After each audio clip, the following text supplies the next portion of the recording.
Hello everyone, welcome back to the channel.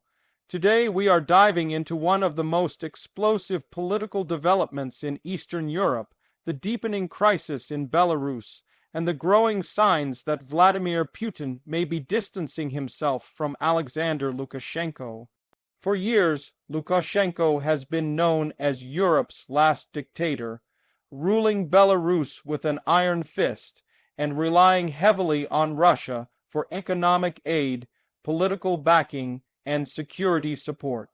But now, with angry crowds filling the streets of Minsk and other cities, the relationship between Moscow and Minsk appears to be changing in ways that could have huge consequences for the entire region.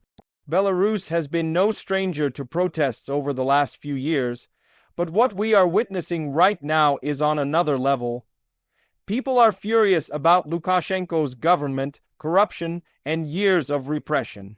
Economic stagnation, rising prices, and lack of freedoms have pushed many Belarusians past their breaking point. Crowds are chanting against the president, demanding change, and this time, their anger feels far more organized and sustained than in previous waves of unrest. Videos on social media show streets packed with demonstrators waving the red and white opposition flags, facing off against police in riot gear. What makes this moment so significant is the shifting position of the Kremlin. In the past, whenever Lukashenko faced public pressure, Putin was quick to support him, sending financial assistance, energy subsidies, and even offering security help if needed. But recently, Russian state media has started showing Lukashenko in a less flattering light, and Putin himself has made statements suggesting that Belarus needs to handle its internal problems independently. For many observers, this is a huge signal that Moscow's patience with Lukashenko is running out. There are a few key reasons why Putin might be pulling back. First, Lukashenko has a history of playing both sides, trying to extract benefits from Russia while keeping a degree of independence. At times, he even flirted with the European Union to get better deals from Moscow. This balancing act has irritated the Kremlin for years, and now, with the Russian economy under pressure from sanctions and the war in Ukraine, Putin may no longer see Lukashenko as a reliable partner worth saving at any cost. Another factor is public opinion inside Russia. Supporting Lukashenko has become less popular among Russians, especially as the war in Ukraine drags on. Many Russians view Belarus as a burden, and propping up a widely disliked leader could create more resentment at home. If Lukashenko is seen as too weak to control his own country, Putin might decide that it's better to let him fall and back someone new who could secure Moscow's interests in Belarus without bringing so much baggage.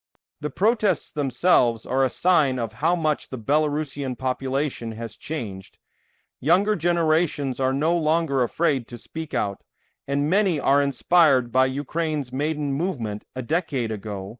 The government has tried to crack down, arresting activists and shutting down independent media, but the more they repress, the more determined the opposition becomes. This cycle of protest and repression has pushed Belarus closer to a breaking point, and without strong backing from Moscow, Lukashenko's grip on power could weaken rapidly. International reaction has been swift, with European countries calling for dialogue and condemning the use of force against protesters. The EU is watching closely because instability in Belarus could spill over into neighboring countries like Poland and Lithuania.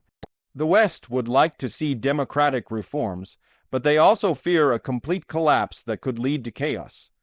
This creates a delicate situation where outside powers have to decide whether to put pressure on Lukashenko or wait and see if the internal crisis resolves itself. For Putin, the situation is even more complicated. Losing Belarus would be a strategic blow, as it is one of Russia's closest allies and a critical buffer zone between Russia and NATO. But continuing to support Lukashenko could cost Russia financially and politically, especially if protests escalate into full-scale unrest. This leaves the Kremlin with limited options. They could try to orchestrate a transition to a more acceptable leader while keeping Belarus firmly in Moscow's orbit, or they could risk letting events spiral out of control. Many analysts believe that Putin is playing a long game, waiting to see how far the protests go before making a final decision. If Lukashenko somehow manages to suppress the unrest and restore order, Russia could resume support. But if it becomes clear that his rule is no longer sustainable, the Kremlin might step in to engineer a leadership change, possibly through quiet negotiations with Belarusian elites or security services. The next few weeks will be critical. If protests continue to grow and strikes paralyze the economy, Lukashenko's authority could crumble. The loyalty of the police and military will be tested, and if they start to defect or refuse orders, that would mark a turning point. In that case, we could see a scenario where Moscow intervenes not to save Lukashenko, but to ensure that whoever comes next is friendly to Russia. This unfolding crisis is not just about Belarus. It is about the future of Russia's influence in the region, the balance of power in Eastern Europe, and the ongoing struggle between authoritarianism and popular uprisings. Every move Putin makes will be closely watched by neighboring countries, by NATO, and by ordinary Russians who may wonder if something similar could happen in their own cities one day. For now, all eyes are on Minsk, where crowds continue to gather and demand change. Lukashenko is under more pressure than ever before, and the question is no longer whether Belarus will change, but how and whether Putin will be part of that change or merely an observer. This is a pivotal moment for Belarus, Russia, and the entire region, and we will be following every development closely. If you found this analysis helpful, don't forget to like this video, subscribe to the channel, and share your thoughts in the comments below. Do you think Putin will abandon Lukashenko completely, or will he find a way to keep Belarus under control?